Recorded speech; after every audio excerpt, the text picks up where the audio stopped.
En el nombre del Padre, y del Hijo, y del Espíritu Santo. Amén. Padre nuestro que estás en el cielo, santificado sea tu nombre. Venga a nosotros tu reino, hágase tu voluntad, en la tierra como en el cielo. Danos hoy nuestro pan de cada día. Perdona nuestras ofensas, como también nosotros perdonamos a los que nos ofenden. No nos dejes caer en tentación, mas líbranos del mal. Amén. Dios te salve María, llena eres de gracia. El Señor es contigo. Bendita tú eres entre todas las mujeres, y bendito es el fruto de tu vientre Jesús. Santa María, Madre de Dios, ruega por nosotros los pecadores, ahora y en la hora de nuestra muerte. Amén. Dios te salve María, llena eres de gracia, el Señor es contigo. Bendita tú eres entre todas las mujeres, y bendito es el fruto de tu vientre Jesús. Santa María, Madre de Dios, ruega por nosotros los pecadores, ahora y en la hora de nuestra muerte. Amén. Dios te salve María, llena eres de gracia, el Señor es contigo. Bendita tú eres entre todas las mujeres, y bendito es el fruto de tu vientre Jesús. Santa María, Madre de Dios, ruega por nosotros los pecadores, ahora y en la hora de nuestra muerte. Amén. Gloria al Padre, y al Hijo, y al Espíritu Santo, como era en un principio, ahora y siempre, por los siglos de los siglos. Amén. San José, ruega por nosotros. San Miguel, ruega por nosotros. Luisa, pequeña hija de la divina voluntad, continúa en medio de nosotros, viviendo y difundiendo el reino de la divina voluntad. Madre Santa, alcánzales el descanso eterno, y brille para ellos la luz perpetua. Descansen en paz, así sea. Que las almas de los sacerdotes difuntos, por intercesión de María Santísima, descansen en paz, así sea. En el nombre del Padre, y del Hijo, y del Espíritu Santo. Amén. Continuemos con esta segunda charla para honrar a la Santísima Voluntad de Dios, a nuestro Señor, a la Santísima Virgen, a Luisa, la pequeña hija de la Divina Voluntad, en esta conmemoración de su 76 aniversario de su muerte. Veníamos diciendo que Jesús fue purificando a Luisa, y continuamente era más y más y más, hasta llevarla a alturas insospechables. Que solamente Jesús conoce, Luisa, la Santísima Virgen, y nosotros solamente vislumbraremos más que nada para glorificar a Dios,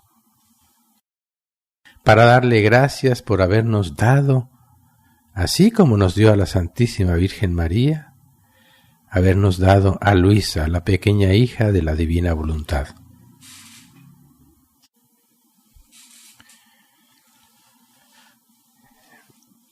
Hablábamos entonces de esa primera etapa de la pasión de nuestro Señor, este aspecto de la vida de Luisa, que es muy significativo. Y nos muestra quién es Luisa.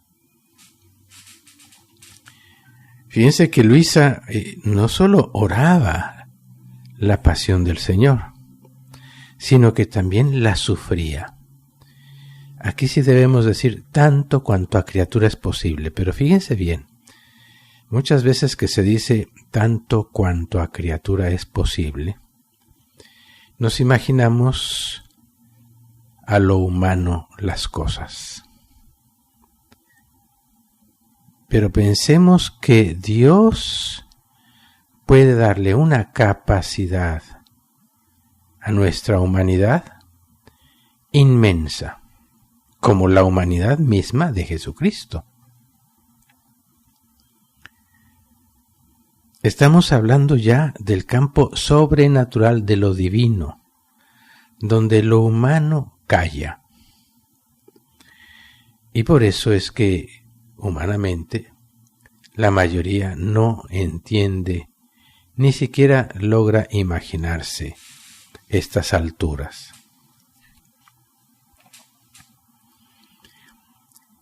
A veces he puesto ejemplos, pongamos un Padre Pío, que se sabe ya muy bien, San Pío de Pietrelcina sufría la pasión de tantos modos, no fueron solo los estigmas. A veces sufría la coronación de espinas, la flagelación. Pues Luisa sufrió todo eso, desde lo más dentro de su alma hasta su exterior, pero de manera invisible. Fue una de las cosas que Jesús sí le concedió cuando le dio los estigmas a la edad de 20 años más o menos. Le suplicó que todo eso no se viera, que no fueran visibles, que ella estaba dispuesta a sufrir lo que fuera, pero que fuera invisible para todo el mundo. Resulta que sí, alguna persona llegó, por gracia de Dios, a ver los estigmas de Luisa, pero es algo que fue muy raro, sobre todo algún sacerdote que llegó a verlo.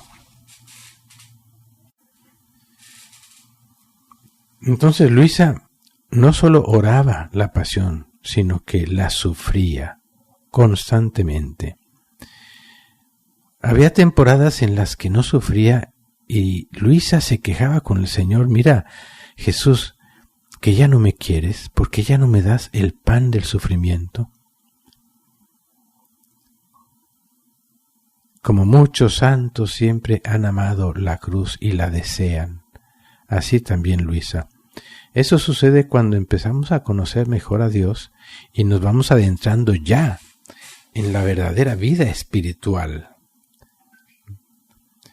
La mayoría de los que caminan, digamos ya el camino de la vida espiritual hacia la santidad, ya con un poco de más seriedad, la mayoría no alcanza a vivir ese amor al sufrimiento. Muy poco, solo cuando cada vez más toman posesión del amor mismo de Dios y ven las cosas como Dios los ve, y así entonces terminan poco a poco amando la cruz, amando el sufrimiento y pidiéndolo. Hay santos que prácticamente no piden otra cosa que cruz, mientras que la mayoría de los cristianos no pide otra cosa que quítame la cruz. Totalmente contrario, por su tremenda ignorancia. Bueno, Luisa sufría la pasión de Jesús toda su vida, porque tenía que ser una imagen total y completa de Jesús mismo. Pero la vida de Jesús no fue solamente sus penas. Las penas fue un medio para reparar por el pecado del hombre. Él tomó sobre de sí las penas que toda la humanidad, todos merecían por nuestros pecados. Y las tomó Él para entonces darnos a nosotros la posibilidad de entrar de nuevo a su reino. El reino que perdimos por causa del pecado original. Y así fue con Luisa. Luisa, a imagen y semejanza de Jesús, vivía la pasión, pero también se adentraba a vivir la vida que Jesús vivió, toda de solo voluntad divina, que consistía en un continuo acto de amor divino que recibía de parte de Dios y lo regresaba con la misma fuerza e intensidad con la que ella lo recibía. Aquello que dice Jesús en el Evangelio, en el capítulo 17 de San Juan, y que yo con frecuencia repito, que sean perfectamente uno para que el mundo conozca que tú los has amado a ellos como me amaste a mí. Pues bien, ¿cómo ama Dios Padre a Dios Hijo? Pues así fue con Luisa, en modo perfecto. Es que de verdad Dios merece que haya almas perfectas, como el Padre Celestial es perfecto, por algo lo dijo. Entramos aquí entonces a la misión principal de Luisa, que era, primero, volver al orden, a la finalidad, al puesto para el cual fuimos creados por Dios. Repito, volver a aquel orden primero en el que Adán y Eva fueron creados según la voluntad original de Dios, así como Dios quería y planeó que fuera la vida del hombre en el paraíso terrenal con Dios. Por el pecado se perdió, por la redención Jesús nos abre las puertas, nos da todos los remedios, todo lo necesario para que volvamos a ese reino que Él pide, venga a nosotros tu reino, y que con frecuencia se lo dice a Luisa. Él quiere que ese hágase tu voluntad en la tierra como en el cielo. Con frecuencia se lo dice en latín, fiat voluntas tua sicut in cielo et in terra. Quiere que vuelva, que se realice real y verdaderamente. Desde el momento en que Jesús dice, venga a nosotros tu reino, ya es un signo, es una señal de la certeza de que ese reino vendrá. Un reino que nadie espera, todos rezan el Padre Nuestro, pero ¿cuántos son los que realmente esperan, desean, anhelan el reino de Dios? Pues bien,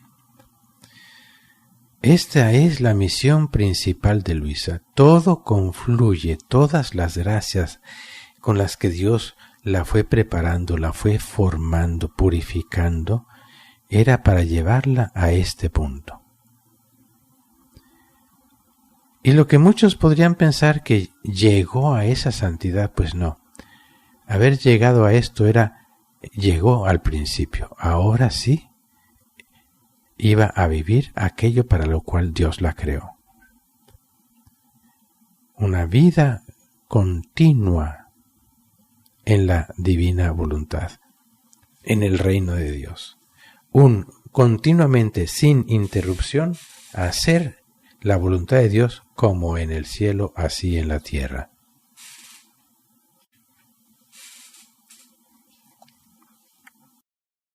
Esta es Luisa. Y de hecho,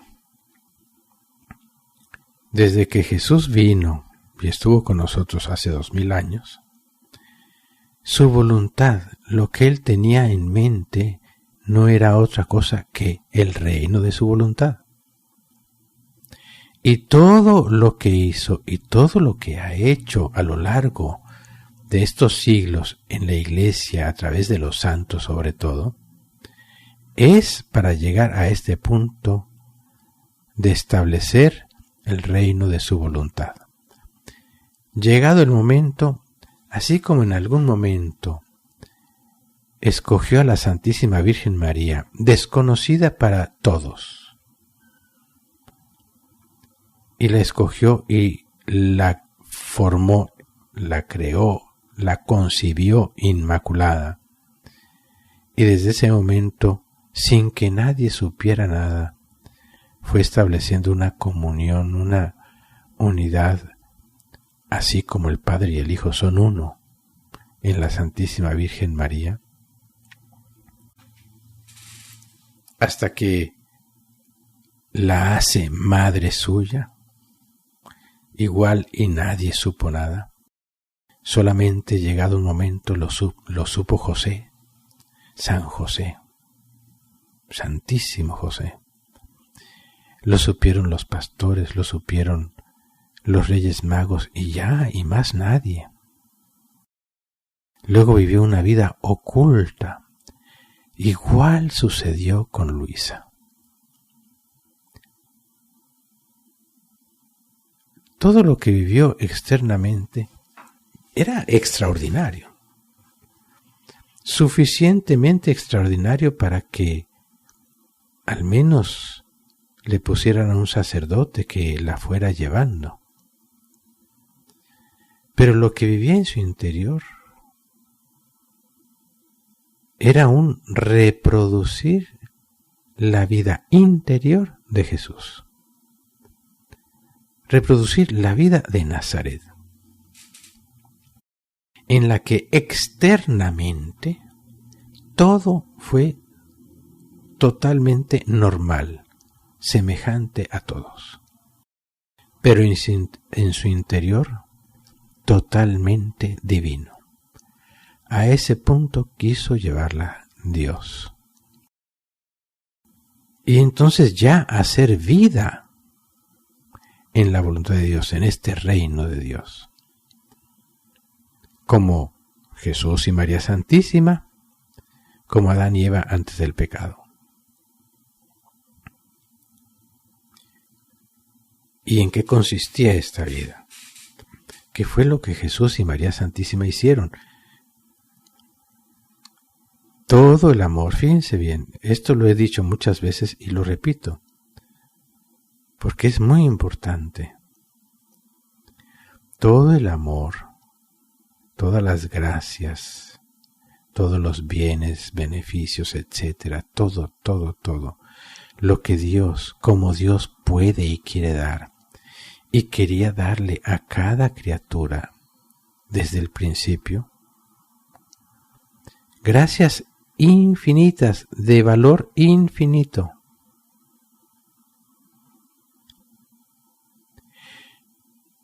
Todo eso, no habiendo quien lo recibiera, alguno debía recibirlo para darle correspondencia, para darle la correspondencia que merecía por tanto bien. Y eso fue, diciéndole en 2 o 3 palabritas nada más, eso fue lo que hizo Luisa. Qué fácil se dice, qué rápido se dice en un minuto. Pero en ese minuto encierra toda la eternidad. Se lo dice Jesús a Luisa. Encierra toda la eternidad. Todo Dios se daba a ella y ella era capaz de recibir todo Dios para dar todo a Dios. Y cada acto de Luisa repercutía en todo y en todos, porque esa era su voluntad. Para quien tal vez tuviese alguna duda, pensando que esto es demasiado, que parece una exageración, en primer lugar, hablando de exageraciones, jamás podremos decir que el amor de Dios es exagerado. Exagerado para nosotros, pero no. Él no puede dejar de amar, digámoslo así, exageradamente. En segundo lugar, Luisa misma, conociendo cada vez más y mejor a Dios, quería darle a Dios la correspondencia que todos le negaban, la correspondencia que todos debían darle desde el principio hasta el último hombre que vendrá a la tierra. ella quería. Y si lo ponemos, digamos, muy simple y sencillo, pero así es Dios, nos lo explica de este modo. En aquellas palabras tan conocidas, pedidme lo que queráis. Cuando el alma quiere, y que ya no quiere más nada, sino solo quiere eso, darle a Dios un amor que se multiplique infinitamente y que supla al amor que todos los hombres de todos los tiempos debieran darle. Jesús dijo, pedidme lo que queráis y yo lo haré. Pues ahí lo tenemos. Ahora, si nosotros, tan pequeñas criaturas, Dios nos ha dado la gracia de poder entender esta simplísima oración, imaginémonos, Luisa, hasta dónde llegó.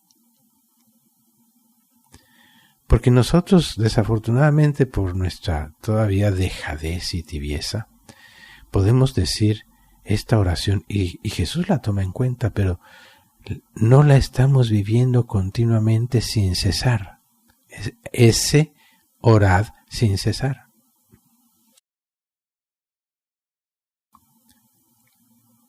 Esa fue la misión de Luisa.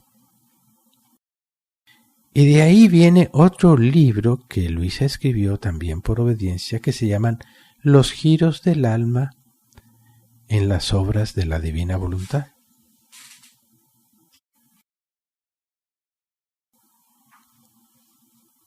Donde hace ella un recorrido por todas las obras de Dios, desde la creación del hombre, el pecado original, el Antiguo Testamento, la vida de Jesús, todo.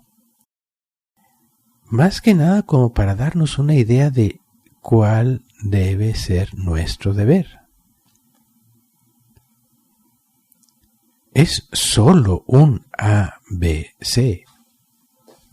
Son solo las vocales de lo que es ese vivir, ese fundirse y vivir en la divina voluntad.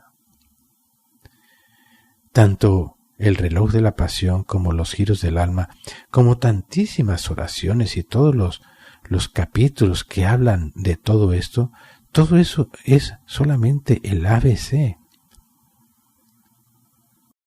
Jesús quiso dejarnos como libro de texto para que aprendiéramos, para que hiciéramos la tarea, estudiáramos, pusiéramos en práctica lo que Él quiere que vivamos.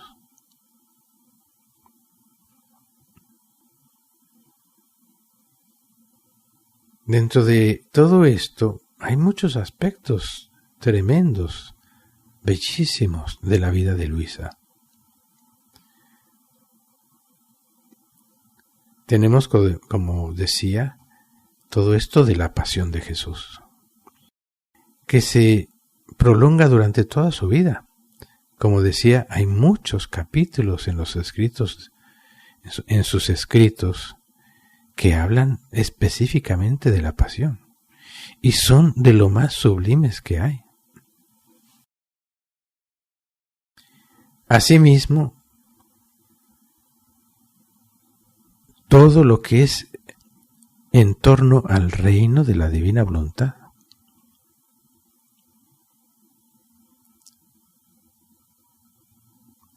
Y de lo que es vivir en la divina voluntad.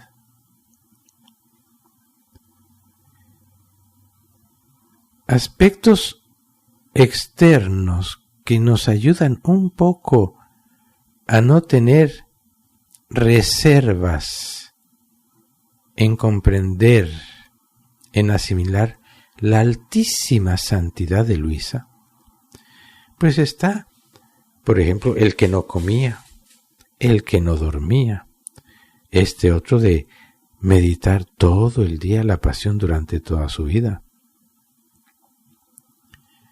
Hay testimonios de personas, algunas de ellas yo las conocí personalmente cuando viví en Corato, que mientras estaban con Luisa trabajando, porque hacían manteles de iglesia, ornamentos de iglesia con varias personas, ella les enseñaba. Mientras hacían ese trabajo, recitaban las horas de la Pasión. Y había muchas de estas señoras y señoritas que sabían ya las horas de la Pasión de memoria. Están ahí esos testimonios. Otros aspectos es el hecho de haber escrito todo lo que escribió. Una persona que apenas fue hasta segundo de primaria y sin embargo escribe las cosas más altas. Yo he visto los originales de Luisa y los escribe sin tachar, sin repetir, sin arrancar una página porque no le salió bien lo que escribía. Cuestiones teológicas de lo más altas jamás escritas. Lo cual es otro signo, otra prueba. El hecho de haber vivido siempre en obediencia.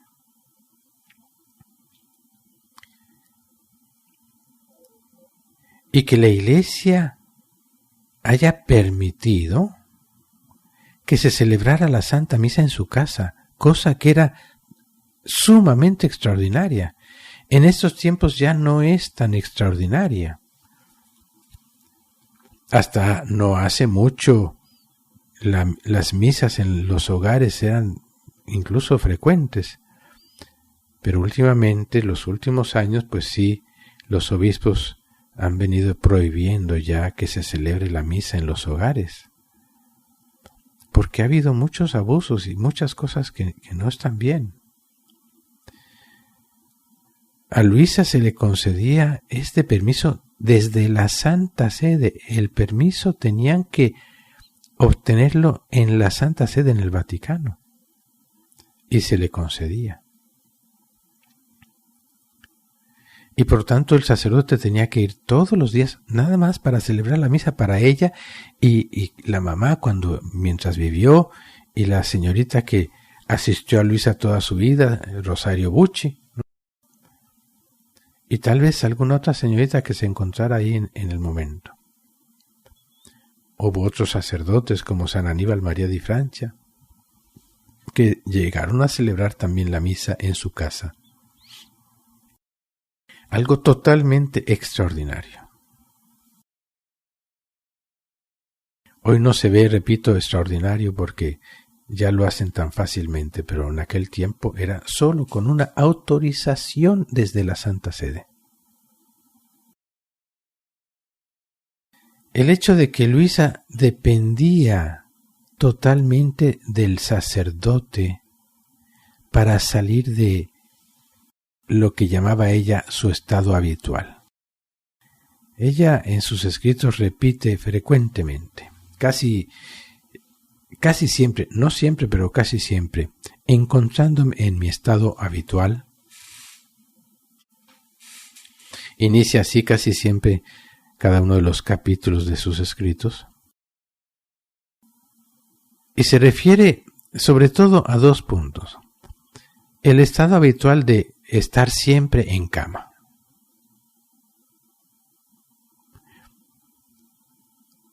El estado habitual de estar fuera de sí misma. Ella entraba en un éxtasis en el que solamente el sacerdote podía sacarla de ese éxtasis. El sacerdote todas las mañanas iba a su casa, le hacía la señal de la cruz en la mano y le decía: Luisa, en virtud de la santa obediencia, vuelve en ti. Y esto fue así toda su vida, a excepción de alguna vez.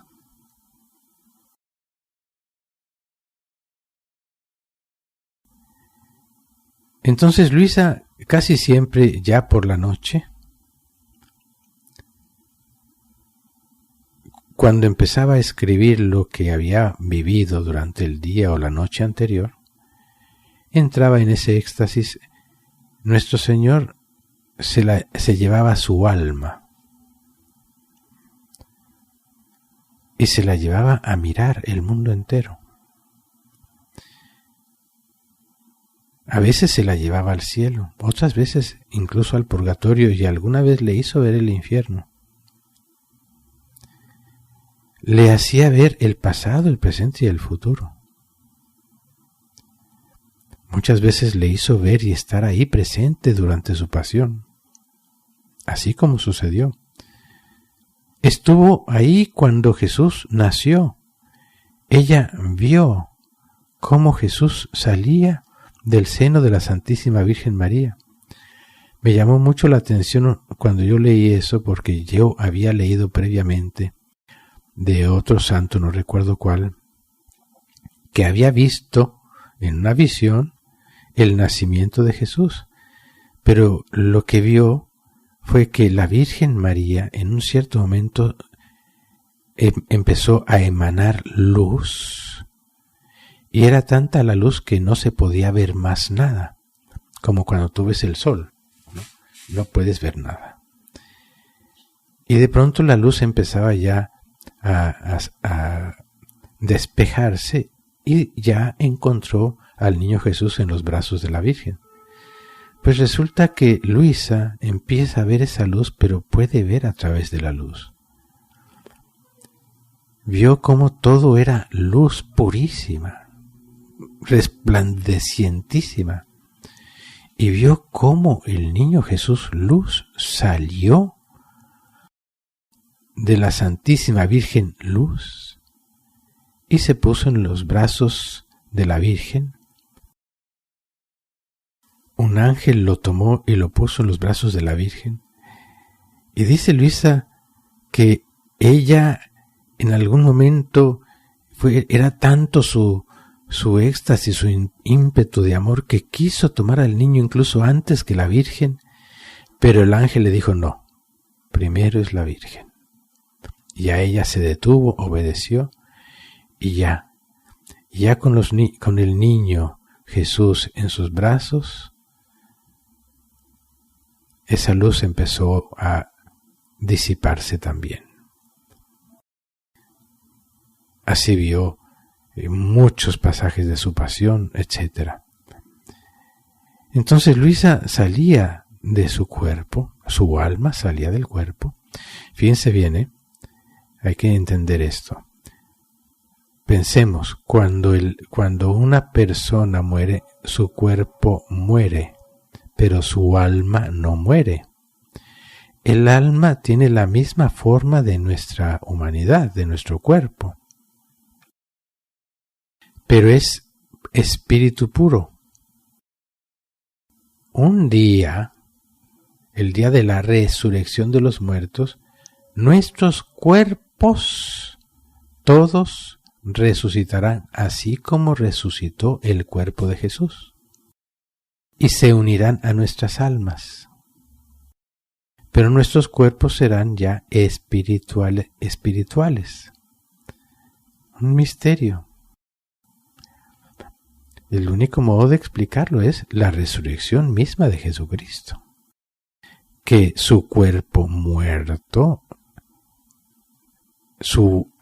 el alma de Jesucristo, la persona, lo resucita, le devuelve la vida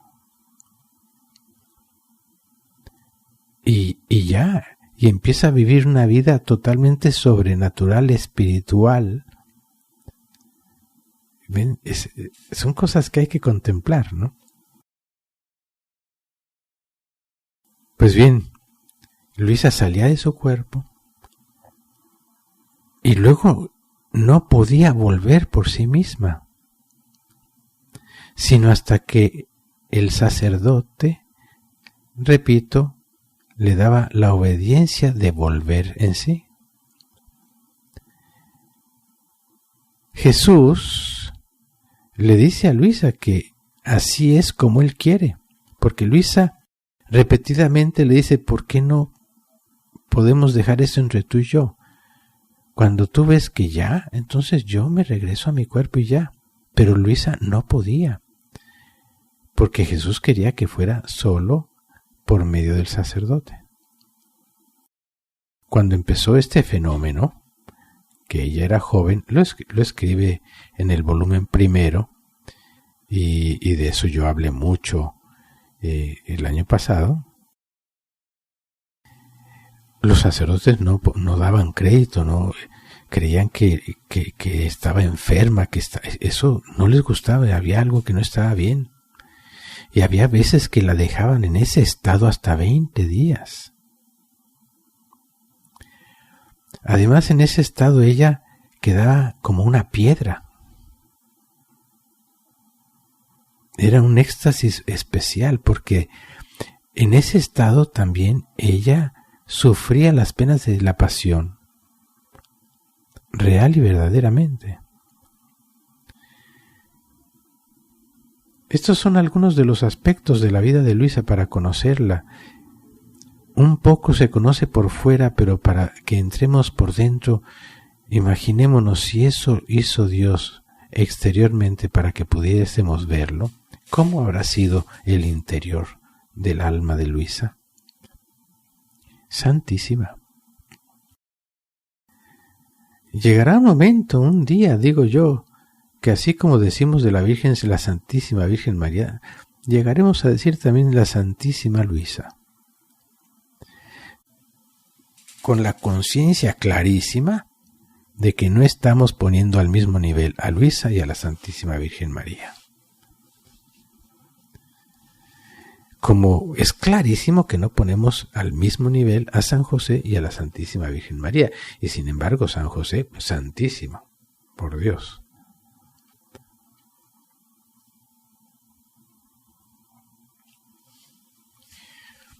Otro aspecto que no podemos pasar por alto de la vida de Luisa, de su misión, de quién es ella, es la persecución que vivió.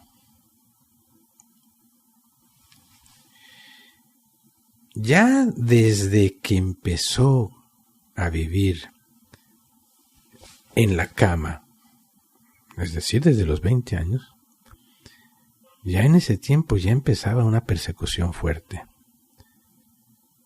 Porque los sacerdotes decían, pero ¿y esta quién se cree? Que uno tiene que ir hasta su casa.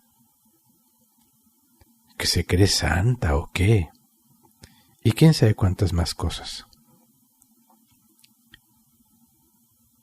Luisa no menciona de estas cosas nada, pero las sabemos.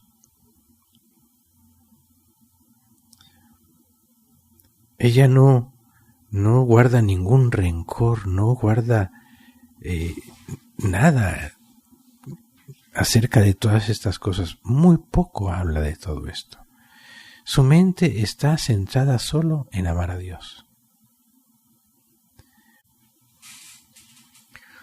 Todo lo que tenga que sufrir es hasta con gran gozo. Todos estos sufrimientos, persecuciones, todo.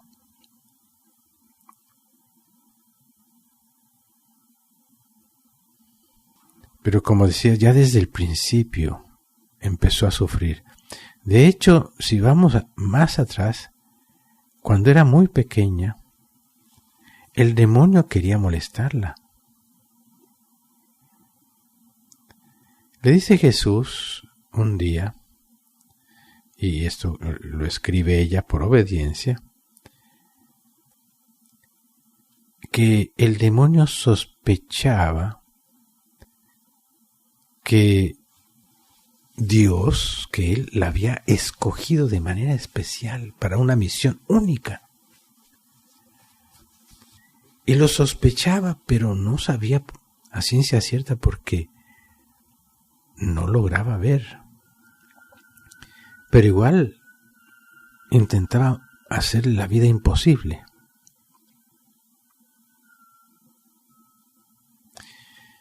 Y digo sospechaba porque la veía tan pequeña, tan insignificante, que en su soberbia dice, no puede ser.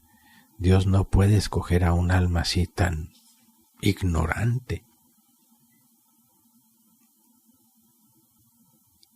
Sin embargo, notaba que había algo y vivía intranquilo y le hacía la vida imposible. En una ocasión, si no me equivoco, el volumen 7 habla de cómo llegó un momento en que los demonios ya no se le acercaban porque le tenían pavor a Luisa. En una ocasión, ella misma se acercó a unos demonios y los hizo pedazos. Me parece extraordinaria esa valentía de Luisa, ¿no? Una valentía divina. Se sentía con el poder de Dios para acabar con el demonio. El demonio, cuando encuentra almas a las cuales no puede ni siquiera acercarse ni ponerles ninguna tentación, porque fíjense bien, el demonio, cuando sospecha que un alma no va a caer en una tentación, no la tienta, porque se sentiría humilladísimo que una criatura vil como nosotros lo venza. Él no le gusta perder. Él va y tienta esperando ganar. Por eso es que no nos pone tentaciones así terribles. Por ejemplo, no te va a venir la tentación de ve y mata al Papa, porque sabe que ni siquiera por ahí vamos nosotros a detenernos a pensar en eso. Pero nos pone tentaciones ahí en nuestras debilidades, aunque no siempre, porque igual de algún modo busca siempre tentarnos, como lo hizo con Jesús. Jesús no tenía ninguna debilidad, pero el demonio intentaba de algún modo u otro tocar a Jesús en la soberbia, ya que veía en Jesús una humildad sublime. Un misterio. Bueno, con Luisa el demonio la atacó y la atacó y la atacó. Cuando ya era ya mayor Luisa, ya en los últimos volúmenes, ya el ataque del demonio fue brutal. Hubo sacerdotes que querían acabar con ella a cualquier costo, hasta que lograron que condenaran a Luisa. Esto lo sabemos bien. Y no fue que condenaran a Luisa, sino que condenaron los escritos que habían sido publicados. El libro de las Horas de la Pasión, el libro de la Virgen María. Y un primer libro de los volúmenes que había salido. Esto ya no en tiempo de San Aníbal María di Francia, que ya había muerto. Él murió en 1927 y todo esto empieza a suceder en 1935. Y ya se pone cada vez peor hasta llegar a 1938, que es cuando sale la condena. Jesús le dice cuando salió esa condena, porque ella estuvo un poco turbada pensando que en su humildad, que en verdad todo lo que estaba viviendo era una fantasía. Pero Jesús la asegura y le dice, mira, esto que te hicieron a ti, me lo hicieron a mí. Me lo hicieron a mí. Y qué dolor. Tu dolor es mi dolor y mi dolor es tu dolor. Pero tenías que vivirlo porque yo también lo viví, me mataron. Y también tú tenías que vivirlo.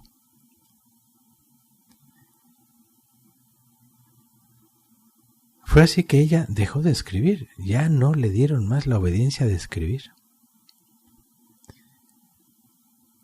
Y el último capítulo del volumen 36 que ella escribió fue precisamente el 28 de diciembre de 1938. Y se puede decir que es el capítulo más sublime. Es una verdadera locura.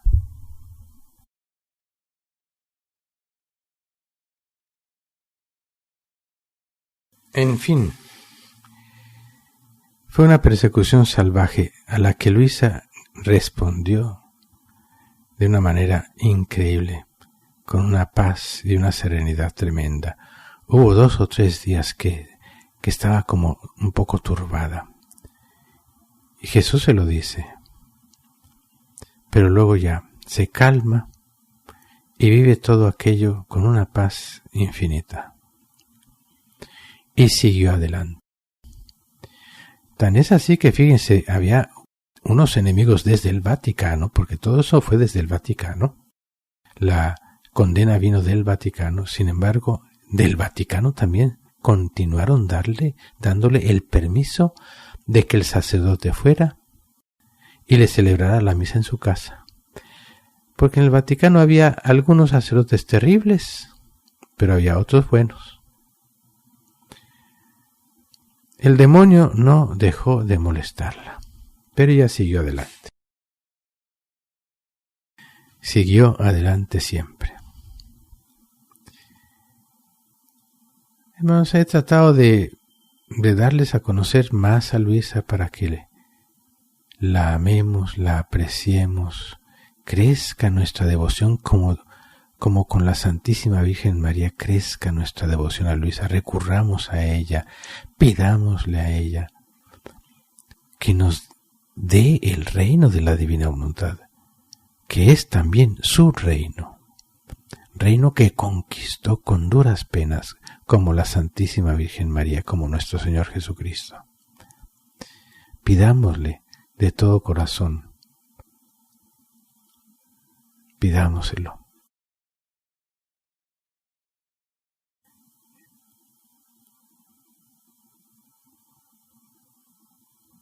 ¿Y qué mejor modo de honrar a nuestro Señor, a nuestra Madre Santísima, a Luisa,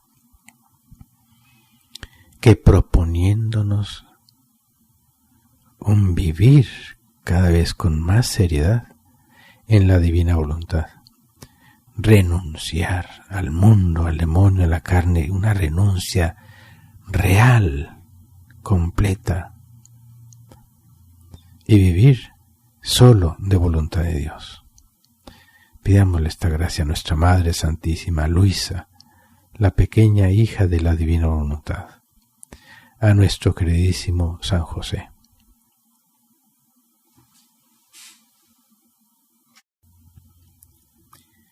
Gloria al Padre, y al Hijo, y al Espíritu Santo, como era en un principio, ahora y siempre, por los siglos de los siglos. Amén.